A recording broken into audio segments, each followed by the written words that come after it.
अस्सलामुअलैकुम नाज़रीन, आप देख रहे हैं ERS news channel.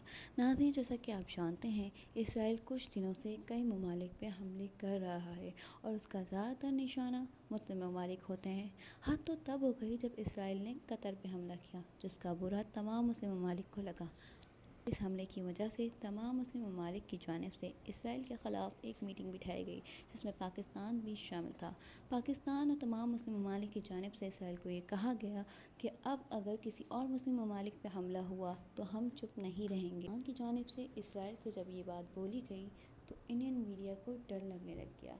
Indian media तमाम मुस्लिम ममालिक को एक साथ देख के डरने लग गई और उनका डर इस वीडियो में साफ ज़ाहिर है।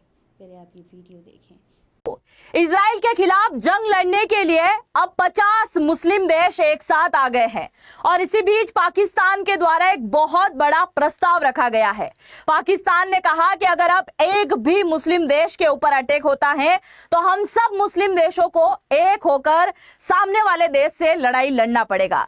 तो आइए जानते हैं कि आखिरकार किस प्रकार की बैठक हुई है इजराइल के खिलाफ और इस पे इजराइल क्या प्रतिक्रिया दे रहा है और आने वाले टाइम में अगर भारत पाकिस्तान का युद्ध होता है और भारत पाकिस्तान पर हमला करता है तो किस प्रकार से दूसरे देश इसके ऊपर एक्शन लेने वाले हैं। सबसे पहले आप जरा यहां पर देखिए, इजराइल के खिलाफ कतर के अंदर यानी कि कतर की जो राजधानी है दोहा, उसके अंदर 50 मुस्लिम देश के प्रमुख लीडर यहां पर शामिल हुए।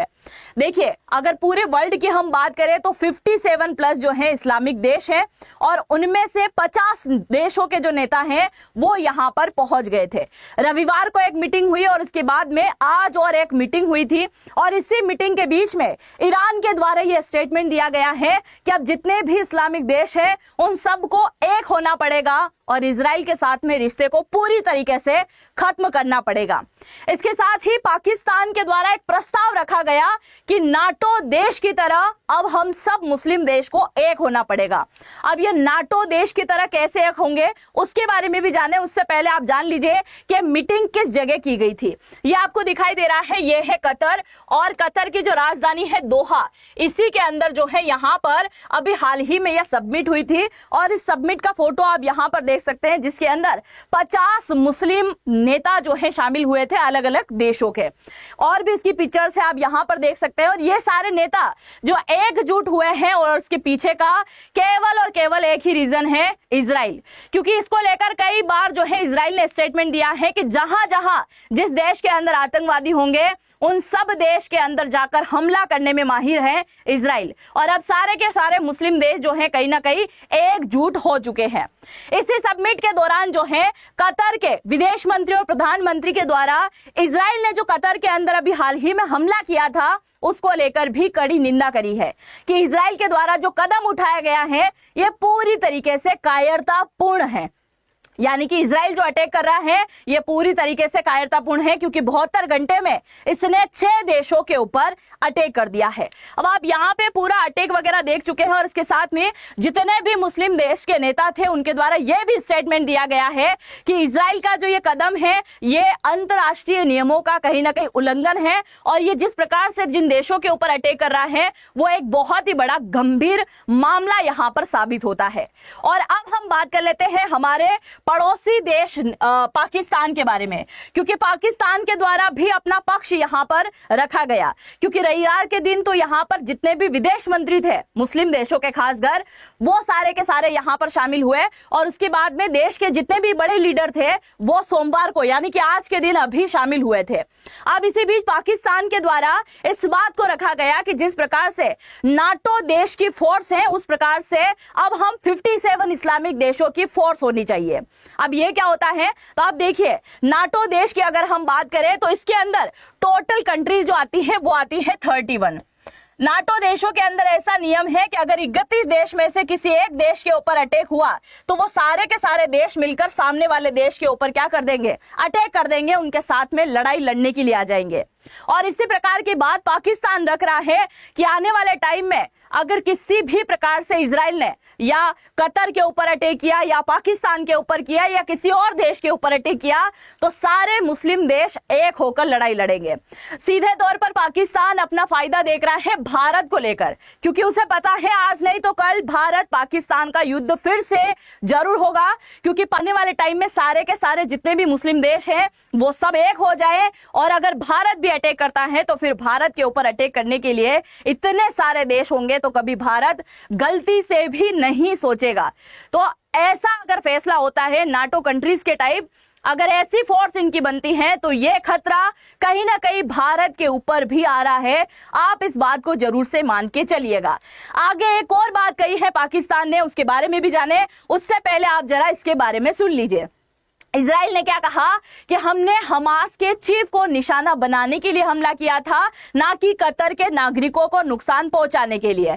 इजराइल ने 9 सितंबर को कतर की राजधानी दोहा के अंदर जो अटैक किया था, हमास का जो चीफ है जिसका नाम है खलील अल हया, इसको निशाना बनाने के लिए किया, पर यह नहीं मरा बल्कि इसके बेटे की मौत हो गई और इसके साथ में 6 और अन्य व्यक्तियों की मौत हुई। और उसके बाद में इजराइल पीएम जो है, इजराइल के पीएम है बेंजामिन नेतन्याहू, इनके द्वारा बात की पुष्टि की गई कि हाँ ये हमला हमारे द्वारा किया गया।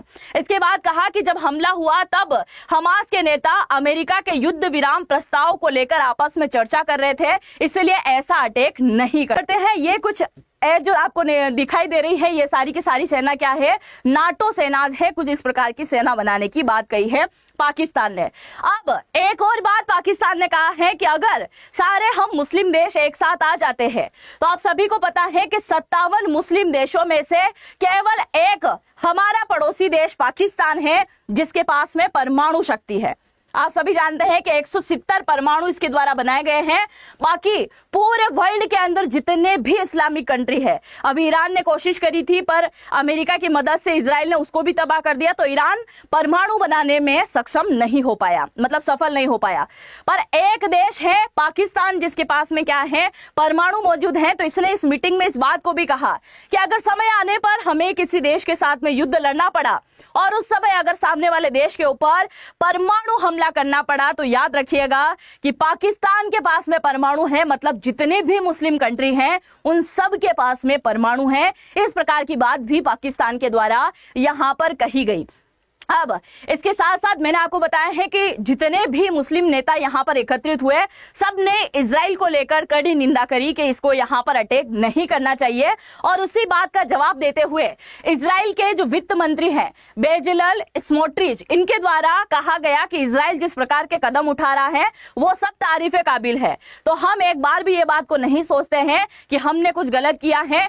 इजराइल के हाथ इतने लंबे हैं कि जिस किसी देश के अंदर इजराइल के खिलाफ बोलने की आवाज उठेगी या फिर इजराइल के खिलाफ जितने भी आतंकवादी पैदा होंगे उन सब को मारने का काम केवल और केवल कौन देश करेगा, इजराइल करेगा। ये इनके द्वारा स्टेटमेंट दिया गया है कि जितने भी इजराइल के खिलाफ बोलने का काम करेंगे हम एक एक व्यक्ति को ढूंढकर मारने का काम यहां पर करने वाले हैं। इसके साथ ही आगे आप देखिए कि इजराइल ने गाजा हमास मुद्दे पर फ्रांस और ब्रिटेन को भी फटकार लगाई है। ये आपको ये जो व्यक्ति दिखाई दे रहे हैं ये क्या है, इजराइल के राजदूत हैं, इनका नाम है डैनी डेनन। इनके द्वारा जो है ब्रिटेन के अंदर यूएन के अंदर एक बात कही गई। यूएन के अंदर इन्होंने इजराइल को लेकर सफाई प्रस्तुत करी कि इतने सारे देश जो है इकट्ठा होकर इतनी बात कर रहे हैं, मेरी सफाई भी जरा सुन लो कि इजराइल ये जो सारी बातें कर रहा है, इजराइल जो सब देशों पर अटैक कर रहा है उसके पीछे का भी रीजन है। और इससे पहले मैंने एक वीडियो किया था जिसमें मैंने आपको ऑलरेडी बताया था कि इजराइल आज जो लड़ाई लड़ रहा है केवल और केवल धर्म को बचाने के लिए लड़ रहा है। ये उसके द्वारा दिए गए स्टेटमेंट है। यहूदियों के अस्तित्व को बचाने के लिए लड़ाई लड़ रहा है। और फिलिस्तीन जो लड़ाई लड़ रहा है उसका कहना है कि हमें पूर्ण आजादी चाहिए, फिलिस्तीन की जमीन के ऊपर किसी भी प्रकार के यहूदियों को हम नहीं रहने देंगे, इसलिए उसकी लड़ाई चल रही है। मतलब इधर देखा जाए तो इजराइल केवल अपने अस्तित्व के लिए लड़ाई लड़ रहा है और फिलिस्तीन की अगर बात करें तो उसको पूर्ण आजादी चाहिए, इसलिए दोनों आपस में लड़ा रहे हैं। मैंने आपको बताया था कि 1947 में जब भारत को आजादी मिली थी तो उसी प्रकार से फिलिस्तीन को भी आजादी मिली थी। और जैसे भारत पाकिस्तान के दो टुकड़े हुए, यानी कि भारत से अलग अलग बना पाकिस्तान, उसी प्रकार से फिलिस्तीन से अलग बना था इजराइल, और इजराइल को उस समय यहूदियों का देश बनाया गया। और आज भी अरब जितने भी कंट्रीज हैं, खाड़ी देश जितने भी हैं, उनमें से कुछ खाड़ी देश जो हैं इजराइल का विरोध करते हैं, सब नहीं करते हैं। ये बात भी उस समय मैंने बताई। यहाँ पर देखिए, ये जो इजराइल के आपको राजदूत दिखाई दे रहे हैं, डैनी डैनन, इनके द्वारा यूएन में जाके कहा गया कि मैं चाहूं तो यहाँ पर ब्रिटेन को भी फटकार लगा सकता हूँ, फ्रांस को भी लगा सकता हूँ। इराक सीरिया में हमले करें तो वो सब जायज है, और इजराइल करे तो वो सब गलत है। डैनी डैनन ने कहा कि हमने केवल उन लोगों को मारा है जो इजराइल के खिलाफ है, हमने उन लोगों को मारा है जो आतंकवादी हैं, हमने ऐसे किसी भी देश के व्यक्ति को नहीं मारा है। जितने भी अरब कंट्रीज के अंदर डिप्लोमेट्स बैठे हुए हैं, जितने भी अरब कंट्री के अंदर राजनेता बैठे हुए हैं, उनको हमने नहीं मारा, हमने मारा है आतंकवादियों को, ये इनके द्वारा कहा गया।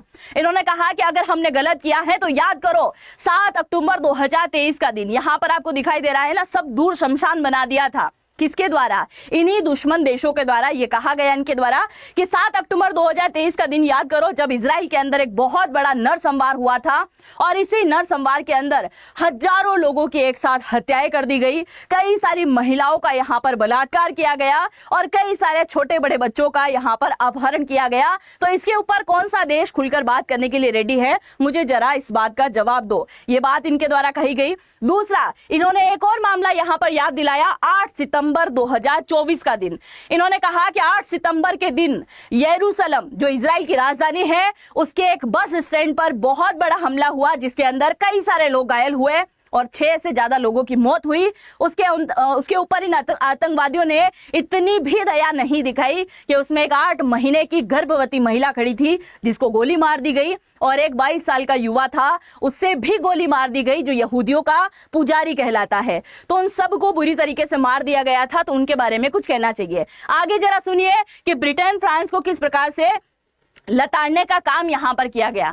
डैनन ने कहा कि 2014 से लेकर 2022 तक फ्रांस ने माली, चाड, बुर्किना फासो और मारिटानिया में आतंकवादियों पर हमले किए। ब्रिटेन ने इराक और सीरिया में ISIS के खिलाफ एयर स्ट्राइक करी। अगर ये काम उस वक्त जायज था तो इजराइल का हमला भी सही है। मतलब ब्रिटेन और फ्रांस करे तो सब कुछ सही है, इजराइल करे तो गलत है।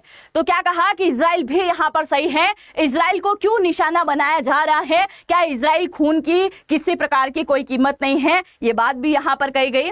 दरअसल इजरायली सेना ने 9 सितंबर को कतर की राजधानी हमास चीफ खलील अल हया को निशाना बनाया, हवाई हमले किए, और इसके बाद कई देशों ने इजराइल की आलोचना करना शुरू कर दिया। मतलब कुल मिलाकर बात यह है कि हमने जैसे ही कतर की राजधानी दोहा के ऊपर अटैक किया और हमास का जो चीफ था खलील अल हया इसे मारने की कोशिश करी, तो सारे अरब कंट्रीज एक हो गए।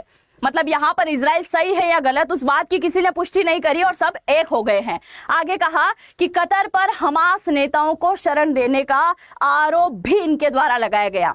डैनन ने बताया कि 48 निर्दोष लोगों को अभी भी हमास ने अपने कैद में रख रखा है। उनके परिवारों का दर्द आज भी दिखाई दे रहा है, और आज इनको कैद में किए हुए 700 दिन से भी ज्यादा का समय बीत चुका है। जब भी हम इन्हें रिहा करने की बात करते हैं, हमास जो है सौदेबाजी करने का इस्तेमाल करता है, सौदेबाजी करने पर उतर आता है। इजराइल ने और राष्ट्रपति ट्रंप ने सीज फायर के प्रस्ताव को स्वीकार कर लिया था, पर अभी भी हमास यहां पर मानने को रेडी नहीं है। वो केवल और केवल यहां पर लगातार समय बर्बाद करना चाह रहा है।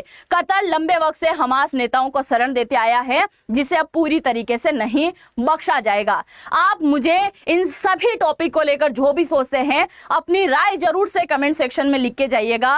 क्या इजराइल यहां पर सही है, या फिर जितने भी अरब कंट्रीज हैं जो 50 नेताओं की यहां पर मुलाकात हुई थी वो सही है? क्या पाकिस्तान के द्वारा जो प्रस्ताव रखा गया, इससे भारत के ऊपर किसी प्रकार का खतरा आएगा या नहीं आएगा, या फिर नाटो देश के जैसे ये 57 मुस्लिम देश एक हो जाएंगे? आप जो भी सोचते हैं जरूर से कमेंट सेक्शन में लिखिएगा। और अब अगर आपको ये हमारी वीडियो पसंद आई हो तो इसे लाइक, शेयर, सब्सक्राइब ज़रूर करें। मिलते हैं अगली वीडियो में, तब तक के लिए अल्लाह हाफिज़।